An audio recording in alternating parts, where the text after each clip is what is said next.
Hey guys, it's Joel here. I'm finally bringing out that tutorial on how to build or how to create the Thunderclap attack from Demon Slayer. It's going to be a Zenitsu attack showcase. So before I actually get started with the tutorial and all, I want to first go through a few things with the direction of the channel, okay? So I'm going to be splitting my tutorials, if I have future tutorials, into 4 different sections. There's going to be my showcase videos. There's going to be a beginner magic tutorial section, an intermediate magic tutorial, and an advanced magic tutorial. This tutorial is going to be an intermediate because it doesn't do a lot with math functions, but I'm going to be, bringing out some advanced ones hopefully if you guys want, later on. Also, I'd like to just say if I'm not uploading as much, it's because I've been busy with, creating my game. I have a summer college class going on, stuff like that. And I actually do move back into college in a few weeks here, so hopefully I can still roll out videos and stuff. But I'm going to try my best to keep up with uploading and everything. So, I'm going to be showcasing this video or this attack for this video. So here's an example of what it looks like. Again, it's one of Zenitsu's attacks. Keep an eye on what the attack looks like before we get started, like the trail, the animations, all that different types of stuff, the models. So we're going to be making this. Super cool. I love Demon Slayer. It's one of my favorite animes, so it was super fun making this ability. And I think it's just a great tutorial for my first one, so I'm gonna hop into a another base plate. So I already have one pulled up here. So this is the base plate that I'm gonna be using for the tutorial. Doesn't really matter what I use or what you guys use. And by the way, I'm gonna be splitting this tutorial up into 2 sections. Okay, the first section is gonna deal with how to build the trails, how to build the animations, and finally how to build the models, which is like the lightning that you see at the beginning. The second video is going to be all the scripting. I'm splitting it into 2 sections mainly because this is a pretty lengthy attack and the script definitely isn't short. And I want to explain it fully so you guys actually have a chance to understand everything, okay? I'm a strong believer in you guys understanding, not just, giving things out. If I'm going to give something out, it's going to be explaining it. So that's what I'm going to do, okay? So if you want the scripts, you're going to have to wait until the second episode, or the second video. Okay, so what I'm going to do first is I'm just going to show you guys the basics of trails. So if you don't know what a trail is, let me show you. So a trail is something that follows the character. It can follow the character. Pretty much like almost every game, I feel like, at some point uses trails depending on what it is. Let me show you what it looks like first before I actually get into how to make it. By the way, I'm going to be actually time-stamping the video later on. So if you are confident in your ability to change up trails, edit the properties, stuff like that, you can skip ahead later on. But if you are not familiar with trails like inside out, stick around throughout this section. It's important. So a trail requires 2 attachments to run, and these attachments have to be kind of spaced out. So as you can see, this is what oops, didn't mean to drag him. This is what an attachment looks like. It's a green dot basically. Kind of looks like a green sphere, but these are called attachments. So based on the location of this attachment, these 2 attachments actually, the area in between is how wide or how long the trail is going to be. So let's just say I go into the trail's properties and set attachment 0 as this one and attachment 1 as this one. So now if I move my character around, I'm sure you guys could probably guess there's going to be a trail. And it's actually kind of diagonal because when I made it, it wasn't completely straight when I lined up the 2 attachments. So I'm going to be using these attachments and these trails to create the lightning trail effect I had with my Zenitsu attack. So it's super cool if you know how to use them correctly. You can do anything. Like, I've seen games, they have sword swings with them. Trails are super useful for anything you do, okay? So, I'm gonna show you how to create an attachment real quick. So, or sorry, a trail, not an attachment. So if I click the plus sign and I just type in attachment, and by the way, I'm adding everything underneath the humanoid root part. I want everything kind of be oriented towards the upper back. So that's where I'm gonna add it. You could do that or the upper torso, it doesn't really matter. So I'm gonna rename this attachment 1, and I'm gonna add 2 attachments. The second one is gonna be named attachment 2. Just like that. And again, we're almost there. So let me align these on the back so they're not like inside of each other. So you can move these just like normal parts. Just use the arrows, the move tool up here. Drag them like this. And finally, all you have to do is add the trail. Okay? So once I add the trail, I'm going to want to open up the properties menu. If you guys don't have the properties menu open, go up to the view section up top and make sure you have the properties section clicked. Okay? Very important when making this. So the properties, if you don't know what the properties are, well, this might not be quite the tutorial for you yet because it is very important to know how to use properties and be able to script them. But if you don't, I'll give you a quick rundown. Properties, you can change the appearance of objects, how they behave, data, some super cool stuff, you know. Appearance, for example, would be the color of the trail. So underneath data, there's 2 properties, attachment 0 and attachment 1. So I'm going to attach these to the 2 attachments I created, and this will actually create the first attachment, or the first trail, right? So in the end, I'm going to have 3 different trails, and it's going to have a really cool lightning effect to it. It's going to look like lightning. So stick around for that, okay?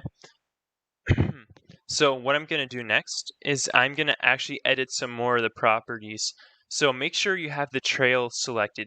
If you don't have the trail selected, this properties menu won't look like this, okay?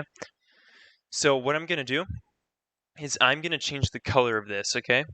I'm going to change this color to blue.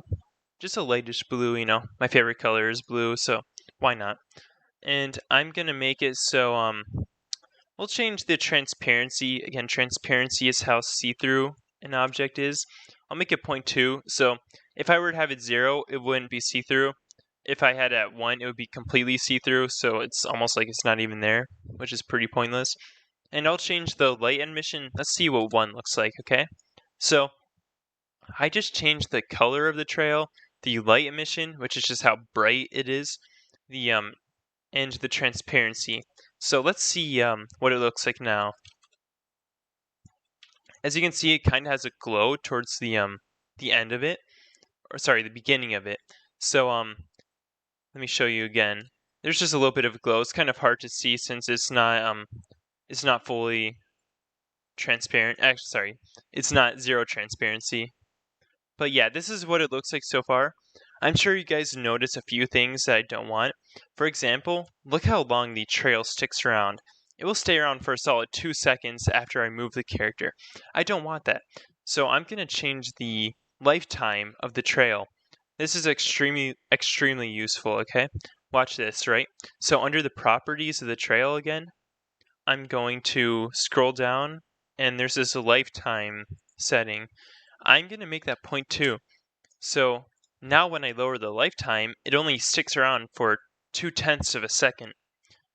So this is what it looks like now. As you can see, it actually follows the player around. So we're almost completely at the effect that we're going for. We just need to change a few more things. We're almost there though. You guys will be pros with with trails after this tutorial. So next thing I actually want to do is I'm going to change the width scale. So I'm sure you guys probably know what width is as well. It's just how wide it is.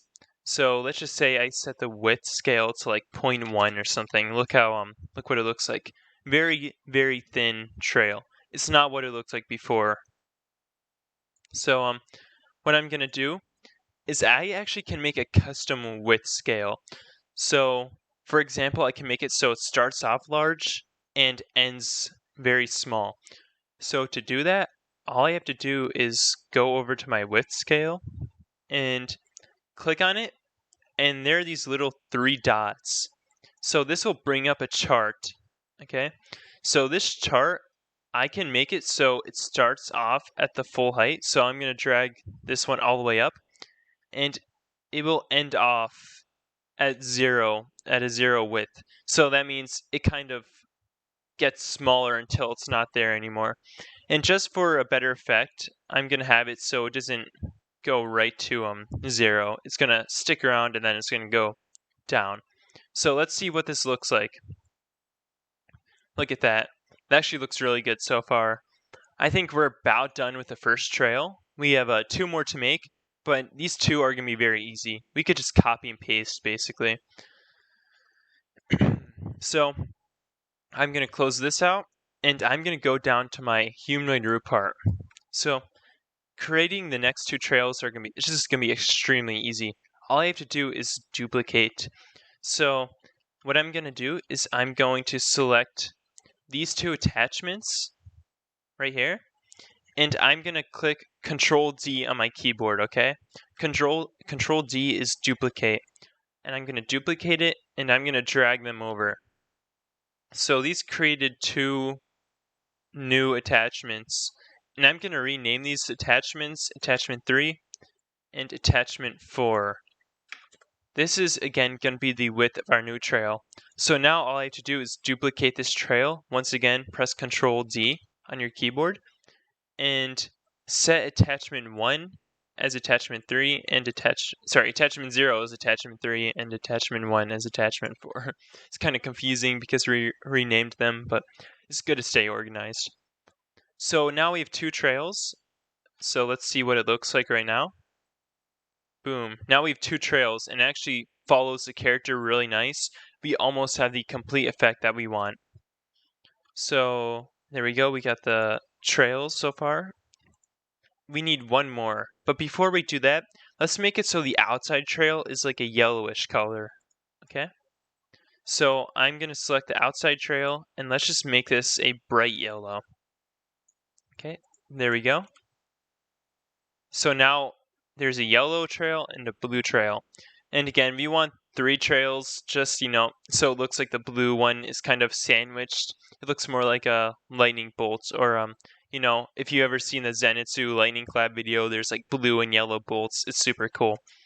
I, by the way, 100% recommend watching Demon Slayer, one of my favorite animes. I'm sure a lot of you like Demon Slayer too if you're here. So, what I'm going to do next is, you probably guessed it, duplicate 2 more attachments. So I'm going to take Attachment 4, Attachment 3, and I'm going to move them all the way over here. Just like that. So I'm going to rename these Attachment 5 and Attachment 6. There we go. Duplicate the trail, Control D on my keyboard. And Attachment 0 is going to be Attachment 5 here. Attachment 1 is going to be Attachment 6. So now look what we got. A little lightning trail.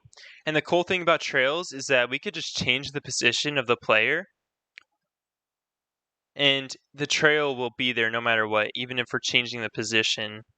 So I'll change his let's change the Z to 10.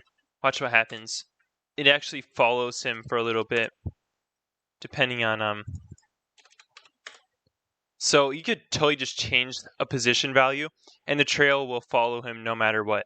So that's going to be extremely useful when making our ability to have that teleporting effect.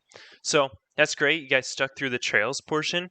Let's move on to creating animations. Okay, so by the way, if you don't already know this, I'm actually going to be scripting the attachments and the trails. It will make it easier. It's just going to make it easier for you guys during the scripting portion. You might not understand everything, but as long as you have a decent understanding on attachments and how they work, you'll be fine. Even if you wanted, you could actually just duplicate, you could transfer these over to another folder and just use these if you wanted. It's up to you how you want to do it, if you know how to do that. But the way I'm going to do it is a little bit different. So here we go. I'm going to create a new R15 rig, just like the other one, except this one has a trail. This one doesn't. And if you watch my other attack, there are two different animations, right? Let me quickly play it to show you guys.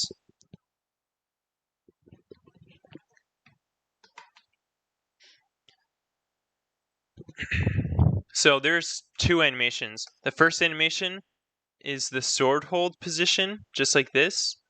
And the second animation is the kill position, just like that. The head falling off actually isn't part of the animation. I coded that. I'll show you how to do that next video. So just look at these animations. Once again, we got the sword hold position, and then we got the final kill animation. I forgot they stick around, so it kind of locks onto the closest humanoid. But there we go. Two animations, very simple animations to create. So I'm going to show you how to make these animations. Right, so all I have to do is go to my plugins tab and go to the animation editor, okay? So the animation editor is where we make cool looking animations. These animations I make, they're actually one frame, so you don't actually animate too much, so it's not very hard. So the first animation I'm gonna do is the kind of the katana hold. In Demon Slayer, it's actually called Nichiren's, if I'm even pronouncing that right. But I'm gonna call this Nichiren hold, and I'm gonna create. So it's actually pretty easy to do. You'd be surprised, right? So with the animations, all you need to do is use the rotate tools and the move tool. You could use both if you want. See, you can move them in a weird position, all the way forward, all the way backwards. You could have them go like this. So yeah, we can do that, or we could even move his whole humanoid root part off if we wanted. So very useful to know. You can do use both of those tools. So I'm gonna put him back into his main position, and let's get started with this.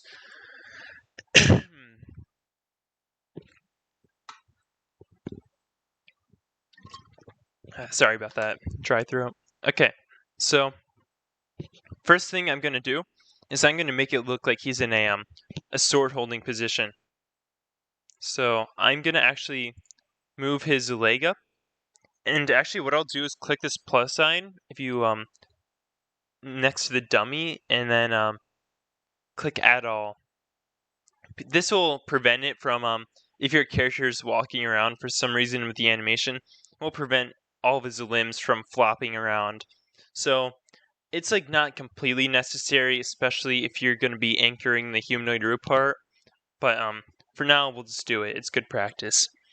So I'm going to go find the left lower leg in the little navigator on the left, and I'm going to just rotate his legs a little bit. Actually, sorry, the right lower leg. So I'm going to make it look like he's in a little, a prepared position holding his katana. By the way, I'm not a huge animator. You guys could definitely do what you want with these. It doesn't have to look exactly like mine. If you want to make a super cool one, you definitely can. So right now he's floating. We'll fix that here in a second. I'm going to rotate his arm out forward, just like this. And I'm actually just going to move it out of his limb. It looks weird right now, but in a second it actually will look super cool. So I'm going to move it over here and rotate it downwards. So right now it actually is starting to come together. I'm just going to bend his body forward a little, and it actually looks like he's holding a katana, right? Super cool. And finally, just move the torso down a bit. Make it look like he's actually on the ground instead of floating, because Zenitsu doesn't float like that. Rotate his upper leg down. Feel free to play around with these, by the way. It is good to get a feel for these tools. It is Very important in Roblox scripting and building. There we go. So now he's in a sword hold position. So we're basically done. We just need to do one more thing. We're going to set the animation priority as action. So there are 4 different priorities: core, idle, movement, and action. So core is the lowest, it's below idle. I'm sure if you guys have played any games, that have an idle animation, they're just standing around, not doing anything, not moving. And that's the second lowest. Core is even below that. I just explained what idle is. Movement, simply just running, jumping, that type of stuff. And then we actually got action. I think jumping might be an action actually, but actually it might be movement. I don't really know. And then we got action. Action's what we're going to be using. It overrides the movement too. So if he's using a magic ability, it's going to override the run animation. So it will play this instead of the run animation. So I'm going to set this as action. And all I have to do now is click export. And my title is Nitrian Holds and submit. I'm going to copy the ID and I'm going to store it in a folder, okay? So I'm going to add a folder to my workspace just so I have these animations on hand for when I record the scripting portion. There we go. So what I did, I added a folder, clicked the plus sign, typed animation, added in the first animation that shows up. And all I did was pasted the animation ID into here. So you could Control V on keyboard or Command V if you're on Mac.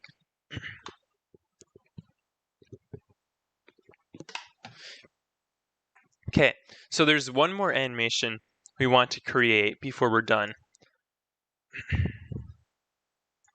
Get back in there. There we go.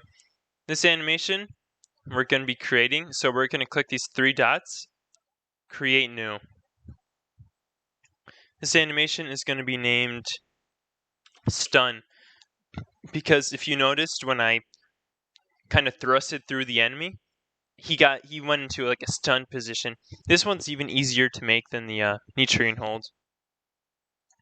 All you have to do for this one, very simple. Again, you guys can make this look however you want it to look. It doesn't have to look like mine. I'm going to have his arms up. I'm going to rotate it out. Just make him look like he just got hit by a lightning bolt almost or something. And spread his upper legs out a little like that. And there we go. He's in a little stun position. That's literally all we needed to do. Very easy.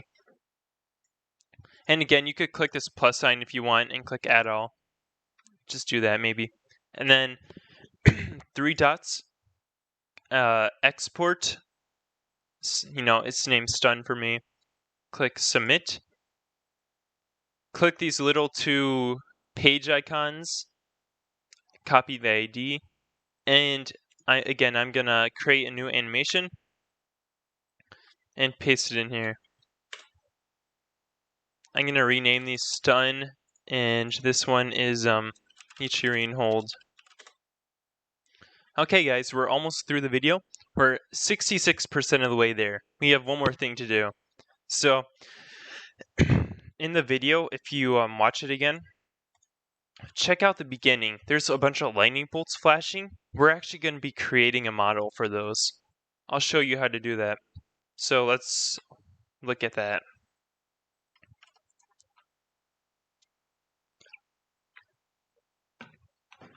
So again, you could see all the lightning bolts. I created these. They're very easy to create. So I'm going to show you how to do that.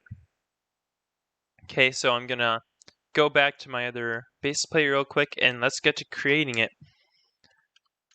So I'm going to just add some parts into my game.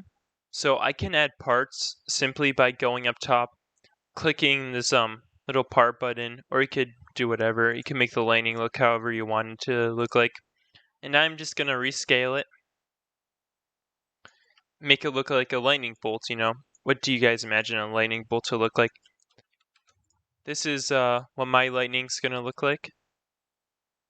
Just like this. A very basic lightning bolt. So I'm again just duplicating, I'm resizing. If you want to duplicate, click Control D and make sure you have all these objects anchored. So if you don't have them anchored, just Control click on each one of them, go to Home and just click Anchor right there. So now we have a lightning bolt. It just doesn't look like one. Now we need to change the brick color and make it look like a lightning bolt. So what I'm going to do is go to the Properties menu, change the brick color to a bright yellow, and change the material to a neon material. Now it looks a little bit more like a lightning bolt, but when the lightning is flashing for a tenth of a second, you're not going to notice exactly what it looks like, so it doesn't have to look perfect. So this is what we got so far, and before we end off, there's one more thing we need to do with this lightning bolt. I'm going to click on each part of this lightning bolt, and I'm going to go to Model, and I'm going to click a Union. This will just make it easier so it's all one part. So I'm going to rename this part Lightning, and I'm going to store it in my folder for next video. So if you stuck around, thank you for sticking around. We'll be doing the scripting portion next video. Definitely be prepared for that. Again, this is not a beginner tutorial. Most of the stuff is actually pretty complicated. So if you're able to stick around through this and understand, that's great. If not, definitely do some studying and then come back here. It's okay if you don't understand. Everyone starts somewhere, right? I started as a beginner a few years ago, and I'm sure, no one starts as a pro. So just remember that, okay? And if you like this video, just leave a like. And if you want me to keep making tutorials in the future, I will definitely continue if these get enough likes and stuff like that, okay? So once again, I'll catch you guys in the next part of the tutorial. Have a great day, great night.